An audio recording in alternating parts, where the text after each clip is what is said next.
my name is Funmilola, and I am currently studying at Cranfield University, MSc, Management and Entrepreneurship. So I think my role here this afternoon is just to share how you can access opportunities in the global space and how you can use this opportunity to make impact in the society. So before I dive into my talk, I just need to give a little background on how I was able to make impact in the society. 2016, I started my social enterprise, and the reason behind it was that while I was in school, I do I don't even know of anything called opportunities or maybe opportunities desk. I don't even know anything because what the only goals I have was just to finish my HND and start working. But I realized that I need to make effective change in my society. I need to make impact in the community. So I asked some of my friends, oh, what do you think about, studying abroad? And they said, there's nothing like scholarship. Everything is just fake. So I sat down, I did my research, and with a couple of friends, I came up with Opportunities World. And over the years, we've connected a lot of people to opportunities outside Nigeria, of which I'm benefiting from because I connect people to it. So I was able to know about them and I applied. So when we talk about, creating opportunities and assessing opportunities for a social, impact, it's all about you identifying what you want to do. Most of us, we go into our universities or maybe for the BSc, we just study something because we want to study them. Or because my friend is also studying biochemistry, you want to study biochemistry. Maybe because, my parents said I have to be a doctor, then you venture into medicine. Maybe you want to, you just study it because you don't know the impact. You don't even have a vision or a future goals for it. So before you said you want to make social impact, you need to identify the goals and the purpose you want to achieve. What exactly do you want to make impact in the society? Is it in education? Is it in the ed space? Is it in the tech space? You need to identify something that you will do and you'll be happy to do it. Something you will do 5 years, 6 years, and you won't get tired of doing it. Not something you will do 1 year and you get tired of it, and you don't have to be a jack of all trades. You don't have to volunteer for education space. The next day you're in the tech space. The other month you are in the you're in the agricultural space. You need to identify what you want to do. You have to identify first. Identify first. That is the first step for you. Before you can even think of applying for opportunities, you need to identify what you want to do, the career plan you want to pursue, the impact you want to use that opportunity to make. You need to identify it. After identify, because I was able to identify what I want to do. I want to make impact in the educational space. And also I want to equip people with adequate skills. So while growing up, I already have, I'm somebody that is, I'm versatile. I learn a lot. I went to catering school. I went for fashion designing. I did a lot of things because of what I know what I want to do in future. You need to identify. And the United Nations has made it easier for us. We have 17 SDGs goals. You can identify the goals you want to work in relation to. Then look at, if I want to work in relation to SDGs goal 4, what do I need to do? What qualifications do I need to have? What experience do I need to have? What are those things I need to do? You need to identify them. So once you identify, you tailor them. I want to work in policy making. Let me volunteer for programs that is relating to policy making. I want to volunteer in providing educational materials. Don't just join people because you want to put it on your social platform, you want to put it on your Facebook or your Twitter so that people will know you're a volunteer. No, you need to identify and narrow them down. Narrow everything down to what you want to do in the future. So that then you plan. What do you have? Okay, I want to work in relation to SDGs before. It's education, creating as easy access to quality education. What do I want to do? I want to work in, maybe you choose a rural community or a particular community you want to make impact in. You can make impact in the whole country. You can only make impact in a particular set of place, in a community. You use that to, to make your impact. So that is what you do. You plan. Oh, I want to study MSc. I want to study at Success University. I want to do, education. Then you work towards it. You volunteer. You need adequate knowledge, adequate working experience. Most opportunities we ask you, oh, you need to have 2 years minimum working experience, either paid, unpaid, volunteering, or full-time or part-time. You need to volunteer. Most people, I say volunteer. I volunteer for a particular organization, Makoko Dreams. I volunteer for them. So that is what you need to plan. And when you're planning, you need to get yourself together. You don't even let anything deter you from achieving what you want to achieve. So once you identify, then you plan, then you make your research. Oh, I want to apply for One Young World. What are they require? What are the requirements? What scholarship am I looking at to apply for? Oh, I want to apply for the Leading Africa Scholarship. Oh, what are the requirements? You need to do your research. Because people post different opportunities every day. Me too, I want to run away from this country. No, you don't do that based on that. You need to do your research. When somebody posts opportunities on their social platform, check the requirements. What do they need? What are they looking for? Oh, they're looking for young, maybe age 18 to 35 years. Oh, yes, you click on it. Oh, yes, I pass this requirement. Oh, they're looking for somebody who have a track record of leadership. You need to have track of leadership. And for you to have this track on, leadership trait, that means you volunteer, you've made impact in your community, you've identified what you want to do. Don't just go for the fun of going. They won't select you. They want somebody that, that is, impact oriented. Somebody that is ready to make impact, not somebody that is just coming for the glamour. Check the requirement, research, and also ensure that what you want to apply for is in relation to the career plan you want to do. Don't tell me you want to work in the health space, then you apply for a scholarship that is meant for people in the education space. No, because there are questions that we ask you in that applications, and you need to be able to answer. You need to be able to reflect. You need to be able to tell them that yes, I fit into this thing. I fit into the career, the criteria you stated on the application. So you need to do what you need to do. You need to identify, then you plan, then you do your research. Before I apply for any opportunities, I research, I check the organization. When I apply for One Young World, I ensured I check the whole website. What are they offering? What is this summit all about? What will I gain from this summit? Who are the speakers that are coming? Who are those sponsoring?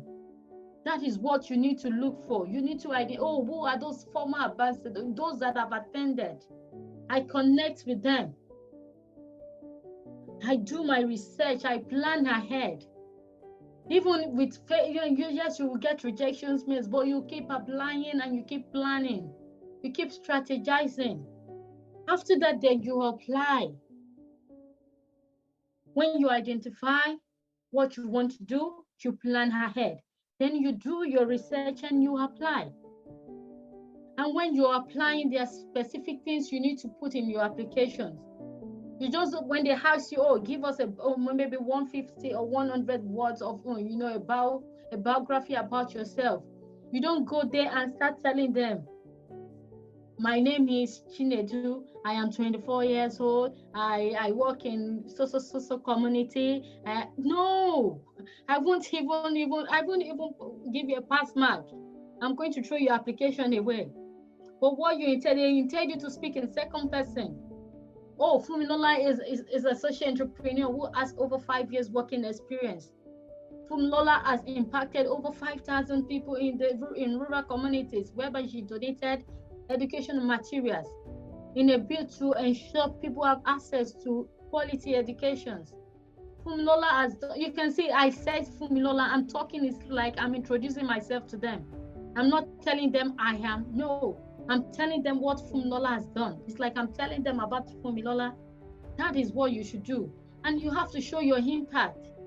When you go for an interview or you want to submit an application, you need to state things that will capture them, things that they will remember, because they are going to go through thousands of applications. So you need to submit something that they will remember. They will be able to say, oh, John, I read an application and I think, oh, I need to look for that application. John, it makes mention of specific thing, and I read, but when you write jargons, the person forgets easily.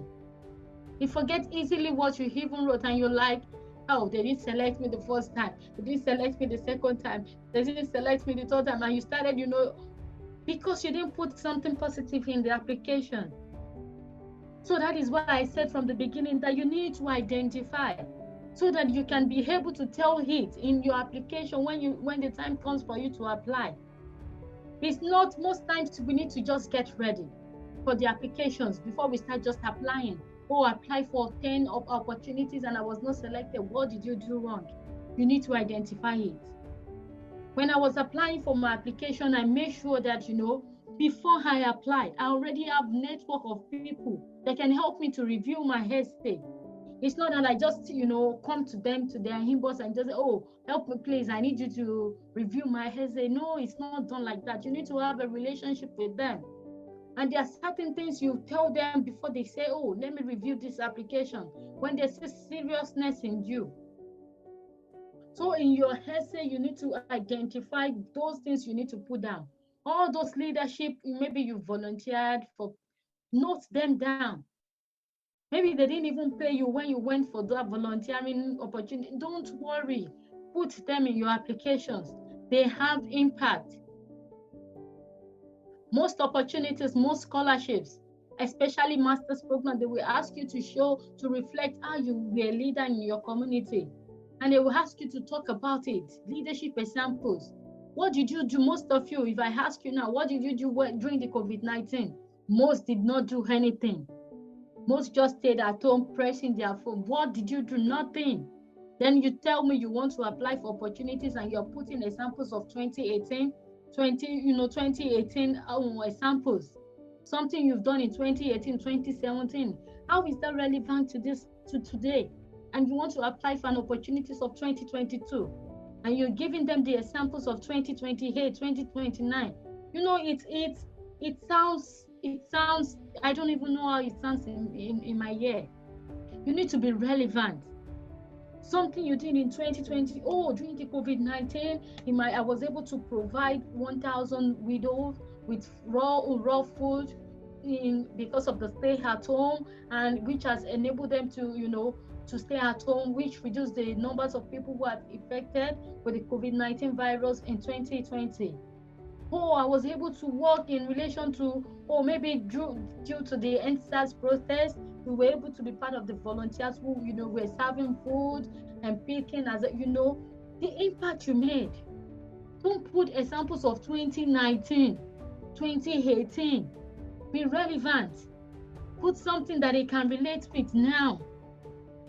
So you need to position yourself well. You need to be able to tell them that, oh, I've done something, I've made an impact in your essays. So majorly the questions they ask you in your scholarship opportunities are, right, how you reflect as a leader, the impact. And when they say leadership essay, it means that the impact you have done, those impacts, that is what they are asking you. They're not asking you to come and define leadership. They know what leadership is. They know what Nelson Mandela said about leadership. They know what Obama said about leadership. They don't want you to start explaining it. Some people will even go as far as, I'm the firstborn in my family. What is that? What has that got to do with you being a leader in your community? No, these people, you cannot use emotions to blackmail them.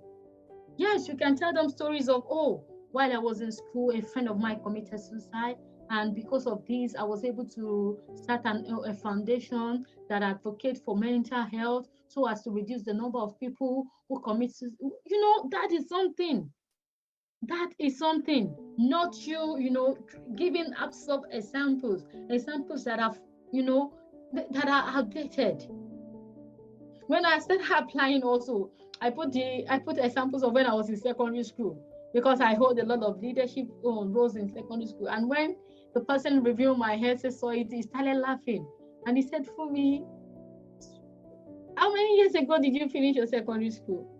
And you're putting it in your application. It does not correlate. What are you doing now?" So now you need to start preparing. There are many opportunities available, from Commonwealth Share Scholarship to Erasmus. I know MasterCard will opens and all those opportunities. Start preparing, position yourself well. Start identifying those sectors you want to work in. Start planning. Start gathering the necessary working experience you need to gather. Even if you're working in an office, yes, you can also make impact. Mind you, I work as an insurance broker, and I also volunteer. I dedicate my weekend and holiday for volunteering works. And for what? And to make impact with my social enterprise. I do not say, oh, because I'm working full time. No, I'm making impact while I'm working full time. So most of you need to make impact in your community. Even in the UK, yeah, you will. I remember when I was applying for just a volunteering opportunity in the UK, and they kept asking me to write long essay, and I'm like, I'm applying for volunteering. I'm not going to collect anything. I'm just going to offer my skills and they said I need to write the essays. They even asked for reference letter for volunteering opportunities. And I'm like, wow, this is the first time I'm seeing all this. That means, there's high expectation for people offering you that opportunities. So you need to position yourself well. I'm just happy I have the opportunity, the leadership roles I have, when I was able to put them in my applications. And they called me and was like, oh, we saw that you have good, numbers of volunteering opportunities. We really want you.